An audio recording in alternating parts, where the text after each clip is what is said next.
ಫಸ್ಟಿಗೆ ನಾನು chain stitch ಹಾಕಿ ತೋರಿಸ್ತೇನೆ, ಜಸ್ಟ್ ನಾನು ಹೇಗೆ ಸ್ಟಿಚ್ ಮಾಡ್ತೇನೆ ಅಂತ ಲೈವಲ್ಲಿ.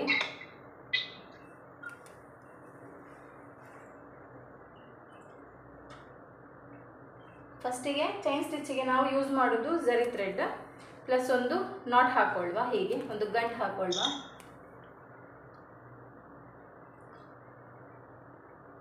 ಹೀಗೆ ನಾನು ಗಂಟು ಹಾಕ್ಕೊಳ್ತೇನೆ. ಮತ್ತು ತುಲಿಪ್ ನೀಡಲ್ ತಗೊಳ್ಬೇಕು.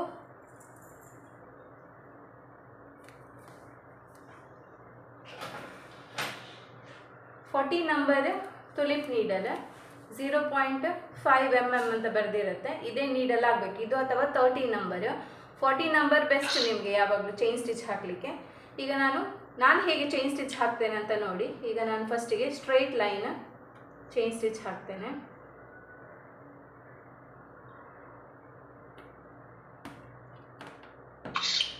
ಯಾವಾಗಲೂ ನಾವು ಚೈನ್ ಸ್ಟಿಚ್ ಹಾಕುವಾಗ ಒಂದು ನೋಡ್ಕೊಳ್ಬೇಕಾದದ್ದು, ಈ ನೀಡಲ್ ಸ್ಟ್ರೈಟ್ ಇರಬೇಕು, ಕ್ರಾಸ್ ಎಲ್ಲ ಇರಬಾರ್ದು, ಸ್ಟ್ರೈಟ್ ಇರಬೇಕು ನೀಡಲ್. ಆಗ ನಿಮ್ಗೆ ಏನಾಗುತ್ತಂದರೆ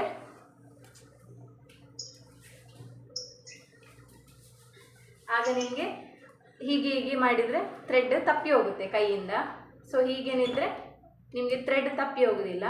ಹಾಗಾಗಿ ನಾನೀಗ ವರ್ಕ್ ಮಾಡುವಾಗ ನೀವು ಕೂಡ ಒಂದೊಂದು ವರ್ಕ್ ಮಾಡಿ, ಯಾಕಂದರೆ ಮತ್ತೆ ನಿಮಗೆ ರೆಕಾರ್ಡೆಡ್ ವಿಡಿಯೋ ನೋಡಿ ಮಾಡಲಿಕ್ಕೆ ಈಸಿ ಆಗುತ್ತೆ. ಸೊ ಈಗ ನಾನು ಫಸ್ಟಿಗೆ ಚೈನ್ ಸ್ಟಿಚ್ ಹಾಕಿ ತೋರಿಸ್ತೇನೆ ಹೇಗೆ ಚೈನ್ ಸ್ಟಿಚ್ ಹಾಕ್ತೇನೆ ಅಂತ. ನಾನೀಗ ಒಂದು ಲೈನ್ ಚೈನ್ ಸ್ಟಿಚ್ ಹಾಕ್ತೇನೆ. ಇನ್ನೊಂದು ಏನಂದರೆ, ಈ ಬಟ್ಟೆ ಇದೆಯಲ್ಲ, ರಿಂಗಿಗೆ ಹಾಕುವ ಬಟ್ಟೆ ಫುಲ್ ಟೈಟ್ ಇರಬೇಕು, ಇಷ್ಟು ಟೈಟ್ ಇರಬೇಕು. ಒಂದು ವೇಳೆ ಆ ಬಟ್ಟೆ ಸ್ವಲ್ಪ ಸಿಂಕ್ ಆಯಿತು ಅಂದರೆ ನಿಮ್ಮ ಸ್ಟಿಚಸ್ ಕೂಡ ಸಿಂಕ್ ಆಗುತ್ತೆ. ಸೊ ಹಾಗಾಗಿ ಎಷ್ಟು ಟೈಟ್ ಆಗುತ್ತೆ ಅಷ್ಟು ಟೈಟ್ ಬಟ್ಟೆ ಹಾಕಿ. ಮತ್ತು ಇಲ್ಲಿ ಅದರ ಬೋಲ್ಟ್ ಬರುತ್ತಲ್ಲ, ಅದನ್ನು ಮತ್ತೆ ಟೈಟ್ ಮಾಡಿದರೆ ಆಯಿತು. ನಾನೀಗ ಸ್ಟ್ರೈಟ್ ಲೈನ್ ಒಂದು ಹಾಕ್ತೇನೆ. ಚೈನ್ ಸ್ಟಿಚ್ ನಾನು ಹೇಗೆ ಹಾಕ್ತೇನೆ ಅಂತ ನೋಡಿ.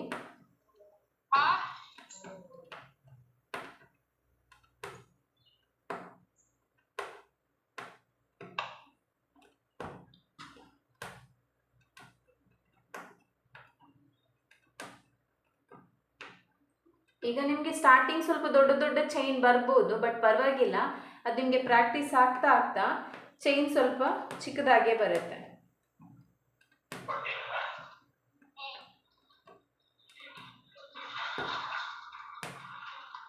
ಈಗ ನಾವಿಲ್ಲಿಗೆ ಎಂಡ್ ನಾಟ್ ಹಾಕುವ. ಎಂಡ್ ನಾಟ್ ಇದು ಕೂಡ ನಾನು ವಿಡಿಯೋ ಕಳಿಸಿದ್ದೇನಲ್ಲ, ಎಂಡ್ ನಾಟ್ ಹಾಕಿ. ಏನಾದರೂ ಡೌಟ್ಸ್ ಇತ್ತು ಅಂದರೆ ಗ್ರೂಪಲ್ಲಿ ಮೆಸೇಜ್ ಹಾಕಿಬಿಡಿ, ನಾನು ಕ್ಲಿಯರ್ ಮಾಡ್ತೇನೆ. ಸೊ ಈಗ ನಮ್ಮದು ಇವತ್ತು ಚೈನ್ ಸ್ಟಿಚ್ ಕಂಪ್ಲೀಟ್ ಆಯಿತು. ಈಗ ನಾವು ಚೈನ್ ಸ್ಟಿಚ್ಚನ್ನೇ ಯೂಸ್ ಮಾಡಿಕೊಂಡು ಬೇರೆ ಬೇರೆ ಶೇಪ್ಸ್ ಡಿಸೈನ್ ಮಾಡ್ಬೋದು. ಫಸ್ಟಿಗೆ ನಾನಿವತ್ತು ಒಂದು ಶೀ ಶೇಪ್ ಡಿಸೈನ್ ಮಾಡ್ತೇನೆ.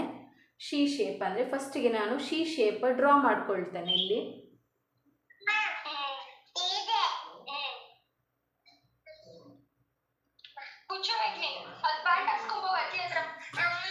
ಮ್ಯಾಮ್ ಸ್ವಲ್ಪ ವಾಯ್ಸ್ ಮ್ಯೂಟ್ ಮಾಡಿ ಮ್ಯಾಮ್. ನಿಮ್ಮದು ಯಾರೆಲ್ಲ ವಾಯ್ಸ್ ಮ್ಯೂಟ್ ಮಾಡಿಲ್ಲ ಪ್ಲೀಸ್ ಮ್ಯೂಟ್ ಮಾಡ್ಕೊಳ್ಳಿ, ಬೇರೆಯವರಿಗೂ ಡಿಸ್ಟರ್ಬ್ ಆಗುತ್ತೆ. ಸೊ ಫಸ್ಟಿಗೆ ನಾವು ಈ ಟೈಪ್ ಇದ್ದು, ಇದಕ್ಕೆ ಮ್ಯಾಂಗೋ ಶೇಪ್ ಅಂತ ಹೇಳ್ತೇವೆ ಆರಿ ವರ್ಕಲ್ಲಿ, ಶೀ ಶೇಪ್ ಅಂತ ಹೇಳ್ತೇವೆ. ಇದರ ಮೇಲ್ಗಡೆ ನಾವು ಇವತ್ತು ವರ್ಕ್ ಮಾಡಬೇಕು. ಅದು ಹೇಗೆ ವರ್ಕ್ ಮಾಡೋದು ನೋಡಿ ನೀವು ಕೂಡ.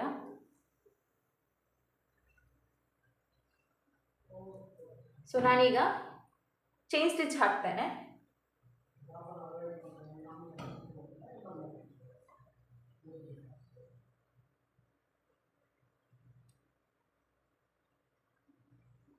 ನಾನು ಫಸ್ಟ್ ನಾಟ್ ಹಾಕ್ಕೊಳ್ತೇನೆ. ನಾಟ್ ಹಾಕ್ಕೊಂಡಾದ್ಮೇಲೆ ಹೀಗೆ ನಾಟ್ ಹಾಕ್ಕೊಂಡಿದ್ಮೇಲೆ ಹೀಗೆ ಎಕ್ಸ್ಟ್ರಾ ಥ್ರೆಡ್ ಬರುತ್ತಲ್ಲ, ಅದನ್ನು ಹೀಗೆ ಕಟ್ ಮಾಡಬೇಕು. ಈಗ ನಾನು ಈ ಶೀ ಶೇಪಿಗೇನೆ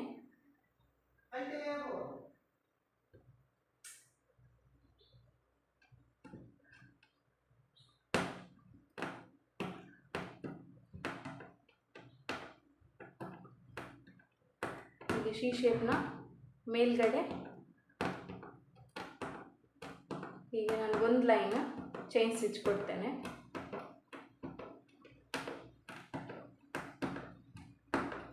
ನೀವು ಕೂಡ ನಾನು ವರ್ಕ್ ಮಾಡುವಾಗ ನೀವು ಕೂಡ ಮಾಡಿ ಚೈನ್ ಸ್ಟಿಚ್, ನಿಮಗೆ ಬರುತ್ತಲ್ಲ ಈಗ. ಸೊ ನೀವು ಕೂಡ ವರ್ಕ್ ಮಾಡಿ ಹೀಗೇನೆ.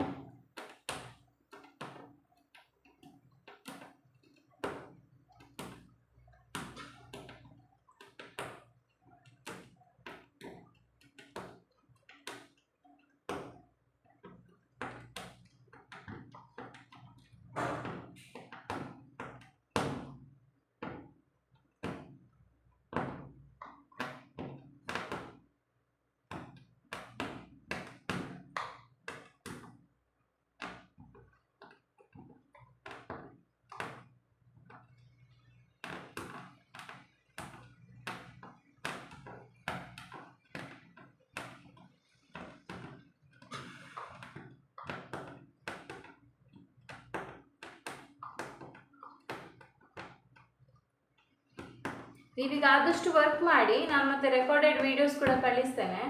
ಮತ್ತೆ ಅದನ್ನು ಕಂಪ್ಲೀಟ್ ಮಾಡಿ ನಾಳೆ ಮಧ್ಯಾಹ್ನದೊಳಗಡೆ ನನಗೆ ಕಳಿಸಿದ್ರೆ ಆಯಿತು, ಕಂಪ್ಲೀಟ್ ಮಾಡಿ, ಡಿಸೈನ್ ಕಂಪ್ಲೀಟ್ ಮಾಡಿ. ಈಗ ನಾವು ಎಲ್ಲಿ ಸ್ಟಾರ್ಟ್ ಮಾಡಿದ್ದೇವೆ ಅಲ್ಲಿಗೆ ಎಂಡ್ ನಾಟ್ ಹಾಕಬೇಕು. ಇದೀಗ ಶೀ ಶೇಪಿಗೆ ನಾವೀಗ ರೌಂಡಲ್ಲಿ ಚೈನ್ ಸ್ಟಿಚ್ ಕೊಟ್ವಿ.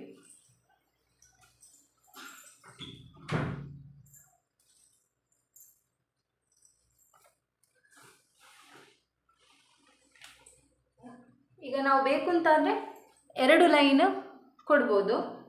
ನಾನೀಗ ಸಿಂಗಲ್ ಲೈನ್ ಕೊಡ್ತೇನೆ, ಇಲ್ಲದಿದ್ದರೆ ಅದರ ಒಳಗಡೆ ಇನ್ನೊಂದು ಲೈನ್ ಕೊಡ್ತೇನೆ ನೋಡಿ. ಆಗ ನಿಮಗೆ ಸ್ವಲ್ಪ ಚೈನ್ ಸ್ಟಿಚ್ ಸ್ವಲ್ಪ ಶೇಡ್ ದಪ್ಪ ಕಾಣುತ್ತೆ. ನಾವು ಇದರ ಒಳಗಡೆ ವರ್ಕ್ ಮಾಡಬೇಕು. ಸೊ ಹಾಗಾಗಿ ನಾನು ಫಸ್ಟಿಗೆ 2 ಲೈನ್. ಫಸ್ಟ್ ಯಾವಾಗಲೂ ನಾವೇನು ಮಾಡಬೇಕಂದ್ರೆ ಫಸ್ಟ್ ಮಾರ್ಕ್ ಮಾಡ್ತೇವಲ್ಲ, ಅದಕ್ಕೆ ಒಂದು ಚೈನ್ ಸ್ಟಿಚ್ ಕೊಡಬೇಕು. ಆಗ ನಿಮಗೆ ಶೇಪ್ ಕರೆಕ್ಟ್ ಆಗುತ್ತೆ. ಒಳಗಡೆ ಎಲ್ಲ ಫಿಲ್ ಮಾಡಿ ಮತ್ತೆ ನೀವು ಎಂಡಿಗೆ ಶೇಪಿಗೆ ಕೊಡ್ಲಿಕ್ಕೆ ಹೋದರೆ ಅದು ಒಂದು ಸೈಡ್ ನೀವು ಫಿಲ್ಲಿಂಗ್ ಜಾಸ್ತಿ ಆಯಿತು ಅಂದರೆ ಆ ಶೇಪ್ ಆಚೆ ಈಚೆ ಆಗುತ್ತೆ. ಸೊ ಅದಕ್ಕೋಸ್ಕರ ಈಗ ನಾನು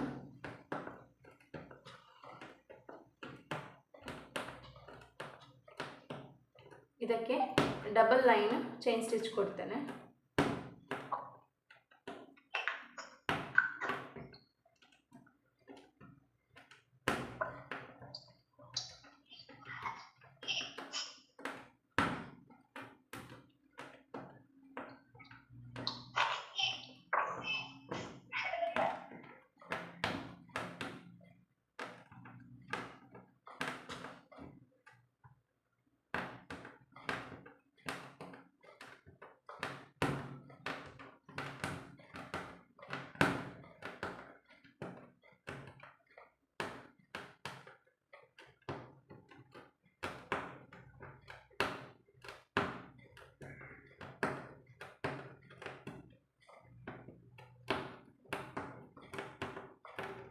ಇಲ್ಲಿಗೆ ಎಂಡ್ ನಾಟ್ ಹಾಕುವ.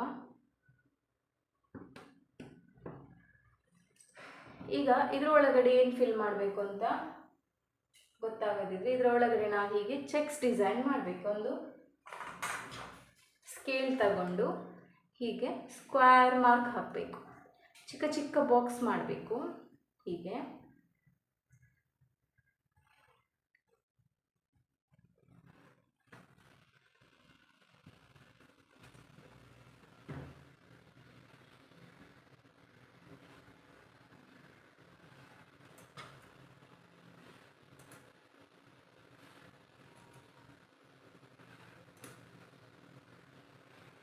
ಹೀಗೆ ಬಾಕ್ಸ್ ಶೇಪ್ ಹಾಕ್ಕೊಳ್ಳಿ. ಈ ಟೈಪ್ ಇದು ವೈಟ್ ಪೆನ್ಸಿಲ್ ತಗೊಳ್ಳಿ, ಯಾಕಂದರೆ ಇದು ನಿಮಗೆ ಮಾರ್ಕ್ ಮಾಡಲಿಕ್ಕೆಲ್ಲ ತುಂಬ ಈಸಿ ಆಗುತ್ತೆ. ಪೆನ್ಸಿಲ್ ಎಲ್ಲ ಯೂಸ್ ಮಾಡೋದಕ್ಕಿಂತ ಈ ಟೈಪ್ ಇದು ಗ್ಲಾಸ್ ಮಾರ್ಕರ್ ಅಂತ ಬರುತ್ತೆ, ಪೆನ್ಸಿಲ್ ಟೈಪೇ, ವೈಟ್ ಪೆನ್ಸಿಲ್ ಮಾತ್ರ. ಈ ಟೈಪ್ ತಗೊಂಡ್ರೆ ನಿಮಗೆ ಶೇಪ್ಸ್ ಡಿಸೈನ್ಸ್ ಎಲ್ಲ ಮಾಡಲಿಕ್ಕೆ ತುಂಬ ಈಸಿ ಆಗುತ್ತೆ. ಈಗ ನಾವೇನು ಮಾಡುವ ಅಂದರೆ ನಾವೀಗ ಈ ಬಾಕ್ಸಿಗೆ ಚೈನ್ ಸ್ಟಿಚ್ ಹಾಕಬೇಕು. ಫಸ್ಟಿಗೆ ನಾವು ಇಲ್ಲಿಂದ ಸ್ಟಾರ್ಟ್ ಮಾಡುವ. ಈ ಬಾಕ್ಸ್ ಇದೆಯಲ್ಲ, ಇದಕ್ಕೆ ಸಿಂಗಲ್ ಲೈನ್ ಚೈನ್ ಸ್ಟಿಚ್ ಹಾಕಿದರೆ ಸಾಕು. Single line full chain stitch ಹಾಕಿ ಬಾಕ್ಸ್ ಶೇಪ್ ಮಾಡುವ.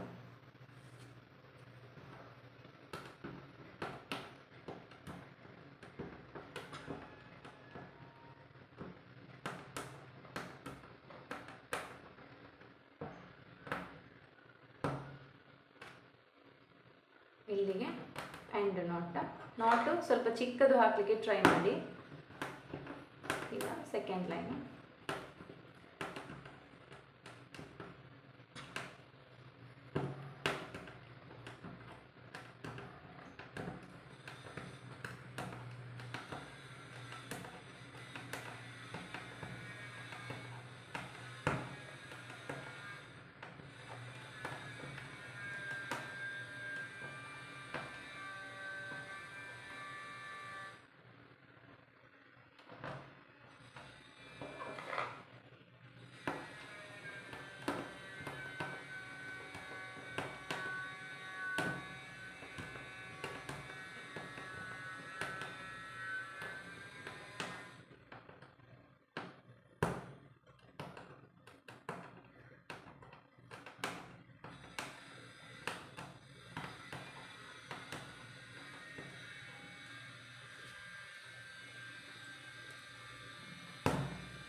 ನಾನೀಗ ಫುಲ್ ಬಾಕ್ಸ್ ಕಂಪ್ಲೀಟ್ ಮಾಡ್ತೇನೆ ಈಗ.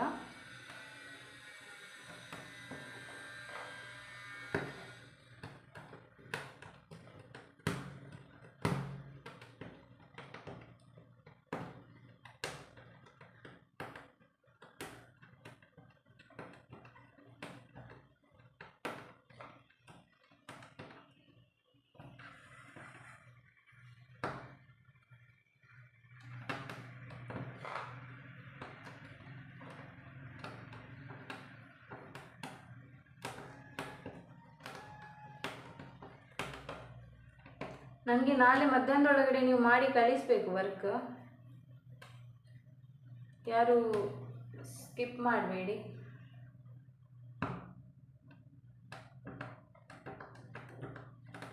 ನೀವು ಅವತ್ತವತ್ತೇ ಪ್ರಾಕ್ಟೀಸ್ ಮಾಡಿದರೆ ನಿಮಗೆ 1.5 ಮಂತಲ್ಲಿ ಕಡಿಮೆ ಅಂದರೆ ಒಂದು 15 ಬ್ಲೌಸ್ ಡಿಸೈನ್ ಆದರೂ ನಿಮಗೆ ಮಾಡಲಿಕ್ಕಾಗುತ್ತೆ. ನಾನು 25 ಬ್ಲೌಸ್ ಡಿಸೈನ್ ಹೇಳಿಕೊಡ್ತೇನೆ. ನಿಮ್ಗೆ ಕಡಿಮೆ ಅಂದರೂ 10ರಿಂದ 15 ಬ್ಲೌಸ್ ಡಿಸೈನ್ ಮಾಡಲಿಕ್ಕಾಗುತ್ತೆ. ಆ ಬ್ಲೌಸ್ ಡಿಸೈನ್ ಮಾಡಬೇಕು ಅಂದರೆ ನಿಮಗೆ ಬೇಸಿಕ್ ಸ್ಟಿಚಸ್ ಗೊತ್ತಿರಬೇಕು. ಸೊ ಹಾಗಾಗಿ ನಾನು ಬೇಸಿಕ್ ಜಸ್ಟ್ ಚೈನ್ ಸ್ಟಿಚ್ಚಲ್ಲಿ ನಾವು ಹೇಗೆಲ್ಲ ವರ್ಕ್ ಮಾಡ್ಬೋದು ಅಂತ ತೋರಿಸ್ತಿದ್ದೇನೆ. ಸೊ ಆದಷ್ಟು ಪ್ರಾಕ್ಟೀಸ್ ಮಾಡಿ, ಆದಷ್ಟು ಅವತ್ತವತ್ತಿದ್ದು ಡಿಸೈನ್ ನೆಕ್ಸ್ಟ್ ಡೇನೇ ಕಳಿಸ್ಲಿಕ್ಕೆ ಟ್ರೈ ಮಾಡಿ. ನೀಡೆಲ್ಲ ಸ್ಟ್ರೈಟ್ ಹಿಡಿದ್ರೆ ಆಯಿತು. ನಾಟ್ ಸ್ವಲ್ಪ ಚಿಕ್ಕದು ಹಾಕಲಿಕ್ಕೆ ಟ್ರೈ ಮಾಡಿ.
ಈಗ ನಾವು ಇದರ ಮಿಡ್ಲಿಗೆ ಏನಾದರೂ ಫಿಲ್ ಮಾಡುವ.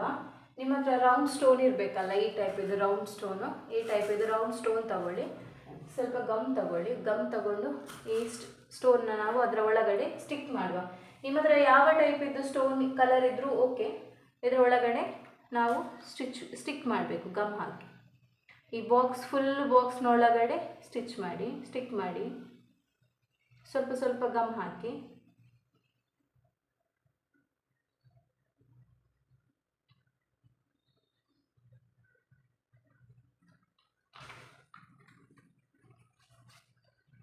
ಸ್ಟೋನ್ನ ಸ್ಟಿಕ್ ಮಾಡೋದು ಕೈಯಿಂದ ತೆಗೆದು ಸ್ಟಿಕ್ ಮಾಡಬಾರ್ದು. ಈ ನೀಡಲ್ನ ಬ್ಯಾಕ್ ಸೈಡ್ ಇದೆಯಲ್ಲ ಅದಕ್ಕೆ ಸ್ವಲ್ಪ ಈಗ ಗಮ್ ಹಾಕಿ ಇದನ್ನು ಹೀಗೆ ಸ್ಟಿಕ್ ಮಾಡಬೇಕು. ಕೈಯಲ್ಲಿ ಸ್ಟಿಕ್ ಮಾಡಿದರೆ ನಿಮ್ಮ ಕೈಯಲ್ಲೇ ರಿಟರ್ನ್ ಬರ್ತದೆ.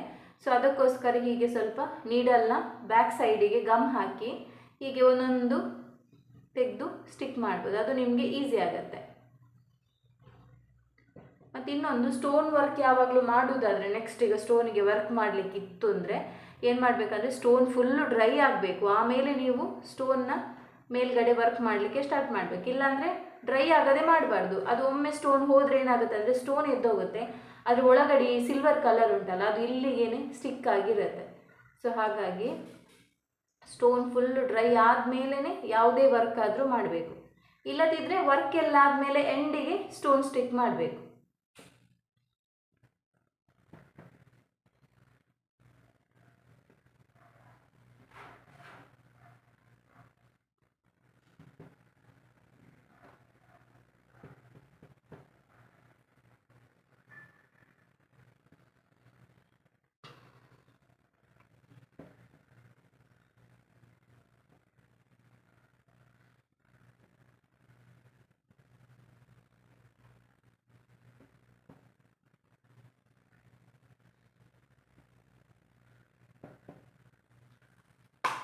ಗಮ್ ಸ್ವಲ್ಪ ಕಡಿಮೆ ಆಯಿತು ಅಂದರೆ ಸ್ವಲ್ಪ ಹಾಕ್ಕೊಳ್ಳಿ. ಫ್ಯಾನ್ ಆಫ್ ಮಾಡಬೇಕು ಗಮ್ ಹಾಕುವಾಗ. ಗಮ್ ಹಾಕಿದ ಮೇಲೆ ಸ್ಟಿಕ್ ಮಾಡಿದಾದ್ಮೇಲೆ ಫ್ಯಾನ್ ಆನ್ ಮಾಡಿ ಅದರ ಅಡಿಗೆ ಇಟ್ಟರೆ ಆಯಿತು.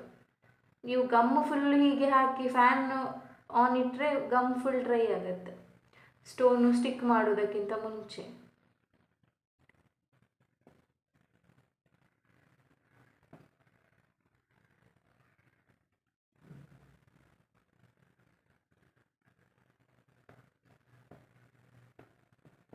ನೋಡಿ ಇದು ನಮ್ಮದು ಸ್ಟೋನ್ ಸ್ಟಿಕ್ ಆಯಿತು. ಇಲ್ಲೆಲ್ಲ ಆಗೋದಿಲ್ಲ, ಚಿಕ್ಕ ಚಿಕ್ಕ ಜಾಗ ಉಂಟು ಬಟ್ ಆಗೋದಿಲ್ಲ. ಇದೊಂದು ಡಿಸೈನ್ ಆಯಿತು. ಈಗ ಇದರ ಕೆಳಗಡೆ ಕೂಡ ನಾವೊಂದು ಡಿಸೈನ್ ಮಾಡುವ. ಈಗ ಸ್ಟೋನ್ ಸ್ಟಿಕ್ ಆಯ್ತಲ್ಲ, ಇದು ಡ್ರೈ ಆಗಲಿ. ಈಗ ನಾವಿದರ ಕೆಳಗಡೆ ಡಿಸೈನ್ ಮಾಡುವ. ಕೆಳಗಡೆ ಹೇಗೆ ಡಿಸೈನ್ ಮಾಡಬೇಕು ಅಂದರೆ ಇದಕ್ಕೇನೆ ಒಂದು ಲೀಫ್ ಟೈಪಲ್ಲಿ ಕೊಡುವ ನಾವು ಶೇಪ್. ಇದು ಲೀಫ್.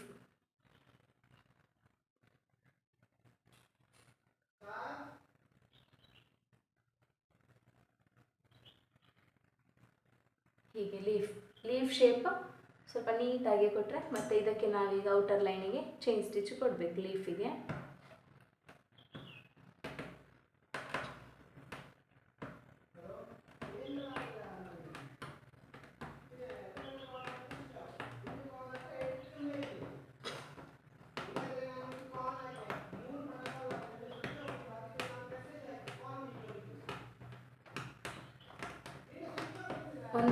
ಒಂದು ನಿಮಿಷ ಬಂದೆ.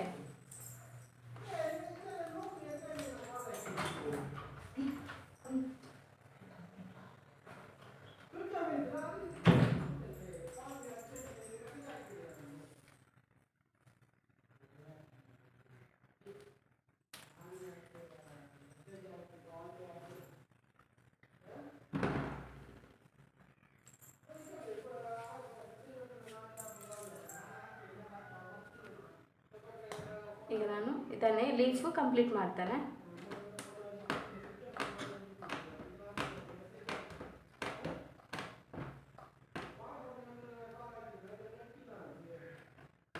ನೀವು ನಿನ್ನೆ ಜಿಗ್ಜಾಗ್ ಸ್ಟಿಚಸ್ ಹೇಗೆ ಮಾಡೋದು ಅಂತ ಕೆಲವರು ಕೇಳಿದ್ದಾರೆ.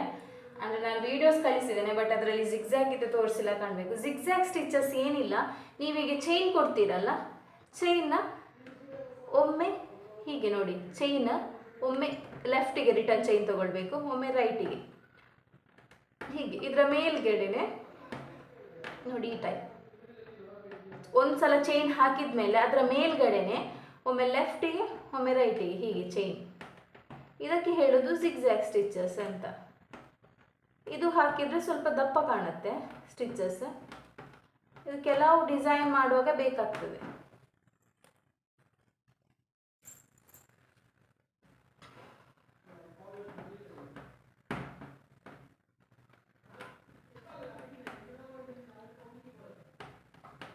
ಜಿಗ್ಜಾಗ್ ಸ್ಟಿಚಸ್ ಅಂದರೆ ಹೀಗೆ ಲೆಫ್ಟ್ ಟು ರೈಟ್. ನಾವು ನಾರ್ಮಲ್ ಚೈನ್ ಹಾಕ್ತೇವಲ್ಲ, ಚೈನ್ನ ಮೇಲ್ಗಡೆನೆ ಹೀಗೆ ಹೀಗೆ ಇದು ಚೈನ್ ಇತ್ತು ಅಂದರೆ ಒಮ್ಮೆ ಲೆಫ್ಟಿಗೆ right, left right, left right, ಹಾಗೆ ಆಚೊಮ್ಮೆ ಈಚೊಮ್ಮೆ ಚೈನ್ ಹಾಕ್ತಾ ಹೋಗೋದು.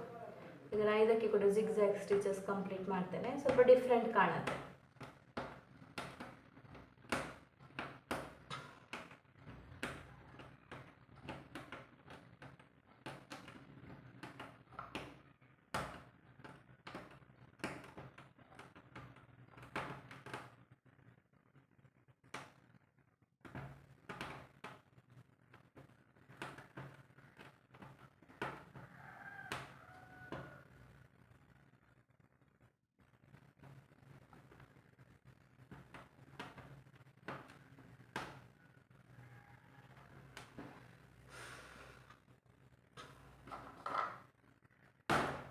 ಈಗ ನಾನು ಈ ಸೈಡ್ ಕೂಡ ಲೀಫ್ ಫಿಲ್ ಮಾಡ್ತೇನೆ. ಇದಕ್ಕೆ ನಾರ್ಮಲ್ ಚೈನ್ ಹಾಕ್ತೇನೆ. ನಿಮಗೆ ಜಿಗ್ಜಾಗ್ ಸ್ಟಿಚಸ್ ಹೇಗೆ ಮಾಡೋದು ಅಂತ ಗೊತ್ತಾಯ್ತಲ್ಲ, ನಾನು ಇದಕ್ಕೆ ನಾರ್ಮಲ್ ಚೈನ್ ಹಾಕ್ತೇನೆ. ಬೇಕು ಅಂತಂದರೆ ಸಿಂಗಲ್ ಲೈನ್ ಹಾಕಿ, ಇಲ್ಲಾಂದರೆ ಡಬಲ್ ಲೈನ್ ಚೈನ್ ಬೇಕಾದರೂ ಹಾಕ್ಕೊಳ್ಬೋದು.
ಇದೀಗ ಶೀ ಶೇಪ್ ಆಯಿತು, ರಿಟರ್ನ್ ಲೀಫ್ ಆಯಿತು. ಈಗ ನಾವು ಆ ಶೀ ಶೇಪ್ನ ಸೈಡಿಗೆ ಒಂದು ಡಿಸೈನ್ ಮಾಡುವ. ಶೀ ಶೇಪ್ನ ಸೈಡಿಗೆ ಹೇಗೆ ಅಂದರೆ ಸ್ವಲ್ಪ ಹೀಗೆ.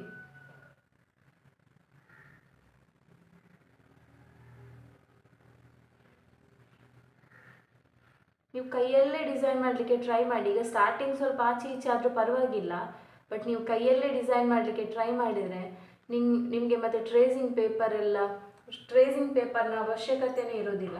ಇಲ್ಲದಿದ್ದರೆ ನಿಮಗೆ ಎಲ್ಲದಕ್ಕೂ ಟ್ರೇಸಿಂಗ್ ಪೇಪರ್ ಬೇಕು. ನಿಮಗೆ ಡಿಸೈನ್ ಮಾಡಲಿಕ್ಕೆ ಗೊತ್ತಿದ್ರೂ ಟ್ರೇಸಿಂಗ್ ಪೇಪರ್ ಬೇಕು. ನಿಮಗೆ ಸ್ಟಿಚಸ್ ಯಾವುದು ಗೊತ್ತಿದ್ರೂ ಸ್ವಲ್ಪ ಡಿಸೈನ್ ಮಾಡಲಿಕ್ಕೆ ಕಲಿತ್ರೆ ಒಳ್ಳೆಯದು. ಯಾಕಂದರೆ ಎಲ್ಲದಕ್ಕೂ ಎಲ್ಲ ಶೀಟ್ ಇಟ್ಕೊಂಡು ಟ್ರೇಸ್ ಮಾಡಿಕೊಂಡು ಅದರ ಕಾಪಿ ತೆಗೆದುಕೊಂಡು ಮಾಡುವಾಗ ನಿಮಗೊಂದು ಹಾಫ್ ಡೇನೇ ವೇಸ್ಟ್ ಆಗಿ ಹೋಗುತ್ತೆ. ಹಾಗಾಗಿ ಕೈಯಲ್ಲೇ ನೀವು ಸ್ಟಾರ್ಟಿಂಗಿಗೆ ಹೇಗಾದರೂ ಪರವಾಗಿಲ್ಲ, ಒಟ್ರಶ್ ಆದರೂ ಪರವಾಗಿಲ್ಲ, ಸ್ಟಾರ್ಟಿಂಗ್ ನೀವು ಕೈಯಲ್ಲೇ ಮಾಡಲಿಕ್ಕೆ ಟ್ರೈ ಮಾಡಿ. ಅದು ಹೋಗ್ತಾ ಹೋಗ್ತಾ ನಿಮಗೆ ಕರೆಕ್ಟಾಗಿ ಬರುತ್ತೆ. ನಿಮಗೆ ಅಂದರೆ ಡಿಸೈನ್ ಮಾಡಲಿಕ್ಕೆಲ್ಲ ಕರೆಕ್ಟಾಗಿ ಗೊತ್ತಾಗುತ್ತೆ.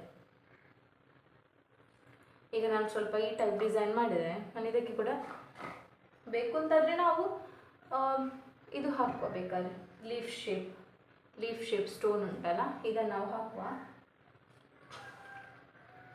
ಇಲ್ಲೆಲ್ಲ ಮಾರ್ಕ್ ಮಾಡಿದಾನಲ್ಲ, ನಾನು ಇದಕ್ಕೆ ಒಂದು ಲೀಫ್ ಶೇಪ್ ಸ್ಟೋನ್ ಹಾಕುವ ಹೀಗೆ ಉದ್ದಕ್ಕೆ.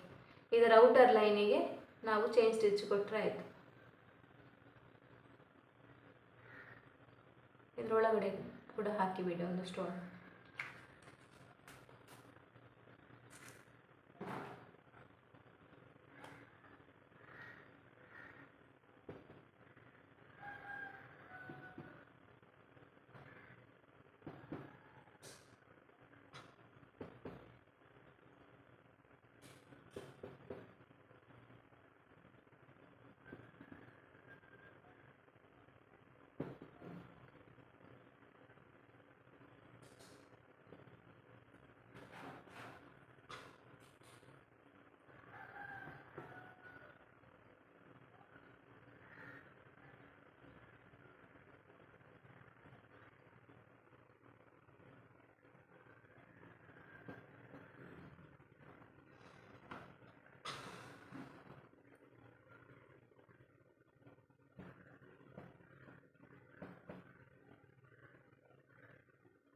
ಸೊ ನಾನೀಗ ಸ್ಟಿಕ್ ಮಾಡಿದ್ದೇನೆ. ಇದು ಸ್ವಲ್ಪ ಡ್ರೈ ಆಗಲಿ. ನಮಗೆ ಔಟರ್ ಲೈನಿಗೆ ಚೈನ್ ಸ್ಟಿಚ್ ಕೊಡಬೇಕು. ಸೊ ಹಾಗಾಗಿ ಸ್ವಲ್ಪ ಡ್ರೈ ಆಗಲಿ ಅದು.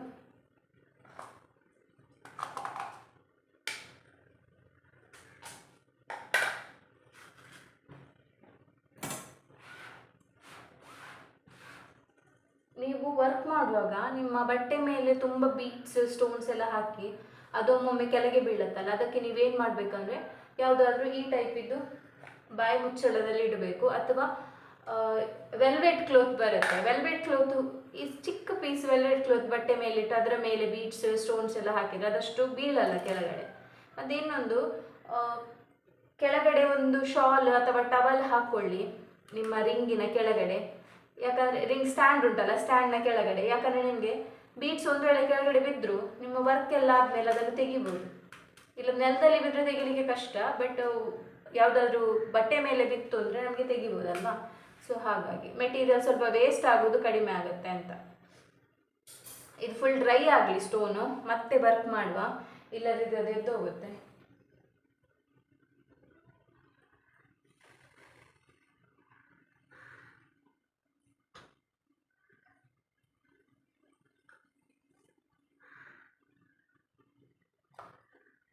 ನಾನು ಅಷ್ಟರವರೆಗೆ ಇದಕ್ಕೆ ಒಂದು ಡಬಲ್ ಲೈನ್ ಚೈನ್ ಕೊಡ್ತೇನೆ ಒಳಗಡೆಯಿಂದ. ಲೀಫಿಗೆ ಡಬಲ್ ಲೈನ್ ಕೊಡ್ತೇನೆ, ಆಗಾದಷ್ಟು ಡ್ರೈ ಆಗುತ್ತಲ್ಲ.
ಇದೀಗ ನಾವು ಸ್ವಲ್ಪ ಡ್ರೈ ಆಗಿದೆ. ನೀವು ಕಂಪ್ಲೀಟ್ ಡ್ರೈ ಆದಮೇಲೆ ನೀವು ಔಟರ್ ಲೈನ್ ಕೊಡಿ. ಈಗ ನಾನು ಸ್ಟೋನಿಗೆ ಔಟರ್ ಲೈನ್ ಕೊಡ್ತೇನೆ. ನೀವು ಲಾಸ್ಟ್ ವಿಡಿಯೋದಲ್ಲಿ ನೋಡಿದ್ದೀರಲ್ಲ ಸ್ಟೋನಿಗೆ ಹೇಗೆ ಔಟರ್ ಲೈನ್ ಕೊಡೋದು ಅಂತ.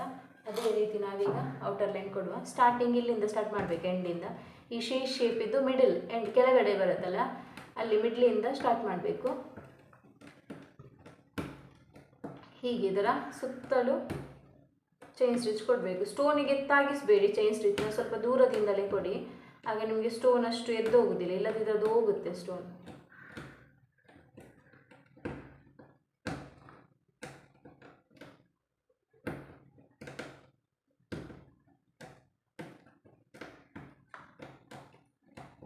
ನೋಡಿ, ಚೈನ್ ಸ್ಟಿಚ್ ಮತ್ತು ಸ್ಟೋನ್ ಇತ್ತು ಅಂದರೆ ನಿಮಗೆ ಈ ಟೈಪ್ ಇದು ವರ್ಕ್ ಎಲ್ಲ ಮಾಡ್ಬೋದು. ಜಸ್ಟ್ 2 ಐಟಮ್, ಸ್ಟೋನು ಮತ್ತು ಝರಿ ಥ್ರೆಡ್.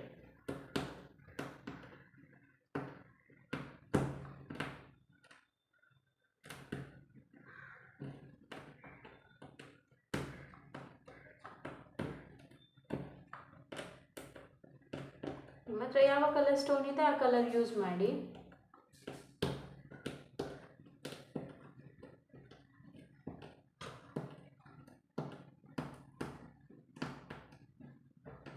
ನೀವು ಈ ಟೈಪ್ ಶೇಪೇ ಮಾಡಬೇಕು ಅಂತಿಲ್ಲ, ನಿಮಗೆ ಯಾವ ಶೇಪ್ ಇಷ್ಟ ಉಂಟು ಆ ಶೇಪ್ ಬೇಕಾದರೂ ಮಾಡ್ಬೋದು.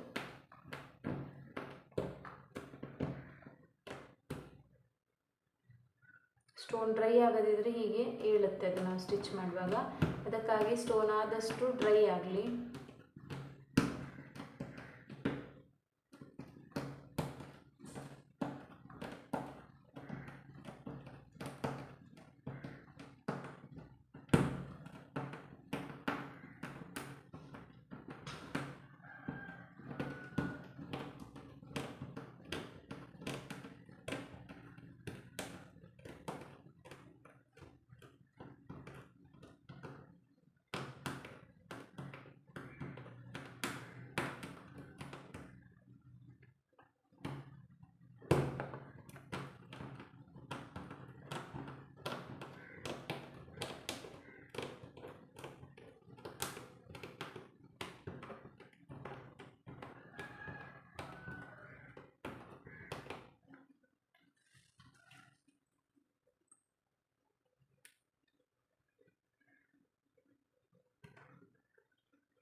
ಈ ಸೈಡಿಂದ ನಾವು ಇಲ್ಲಿಗೆ ಎಂಡ್ ನಾಟ್ ಕೊಡುವ. ಈ ಸೈಡಿಂದ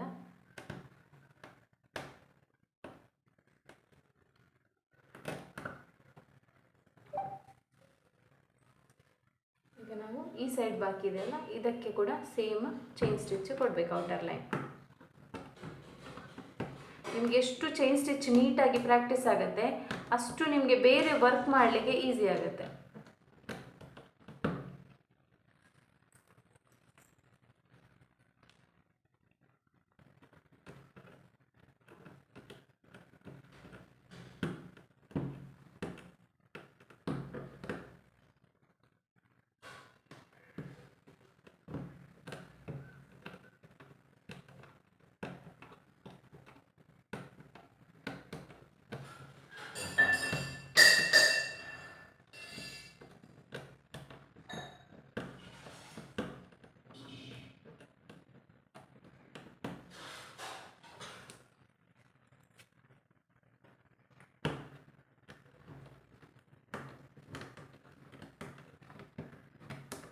ನಾನಿದು ಕಂಪ್ಲೀಟ್ ಮಾಡಿ ತೋರಿಸ್ತೇನೆ ನಿಮಗೆ ಹೇಗೆ ಬರುತ್ತೆ ಅಂತ ಡಿಸೈನ್.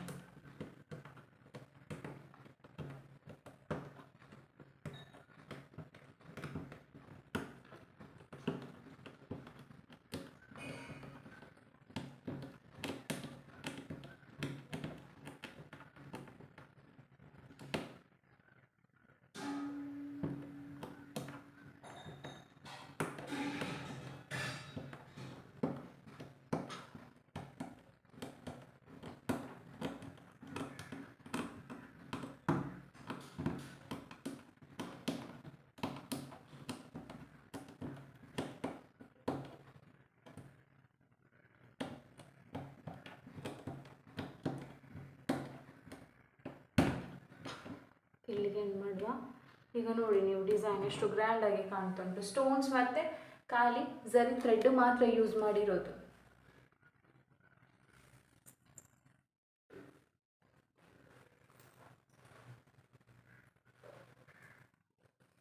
ಈಗ ಈ ಟೈಪಲ್ಲೂ ಮಾಡ್ಬೋದು. ಬೇರೆ ಶೇಪ್ ಬೇಕು ಅಂತಾದರೆ ಬೇರೆ ಶೇಪ್ ಬೇಕಾದರೂ ಹಾಕಿ ಮಾಡ್ಬೋದು. ನಾನೀಗ ಇದರ ಜೊತೆಗೇ ಇವತ್ತು ಒಂದು ಲೈನ್ ಬೀಡ್ಸ್ ಸ್ಟಿಚ್ ಮಾಡಿ ತೋರಿಸ್ತೇನೆ ನಿಮಗೆ ಹೇಗೆ ಅಂತ. ಸೊ ಅದರದ್ದು ರೆಕಾರ್ಡೆಡ್ ವಿಡಿಯೋ ಕಳಿಸ್ತೇನೆ ಬೀಡ್ಸ್ ಸ್ಟಿಚ್ಚಿದ್ದು. ನೆಕ್ಸ್ಟ್ ಕ್ಲಾಸಿಂದ ನಿಮಗೆ ಬೀಡ್ಸ್ ವರ್ಕು ಮಾಡ್ಬೋದು. ಈಗ ನಾವು ಬೀಡ್ಸ್ ವರ್ಕ್ ಮಾಡುವ, ಅಂದರೆ ಬೀಡ್ಸ್ ಸ್ಟಿಚ್ ಮಾಡಬೇಕು.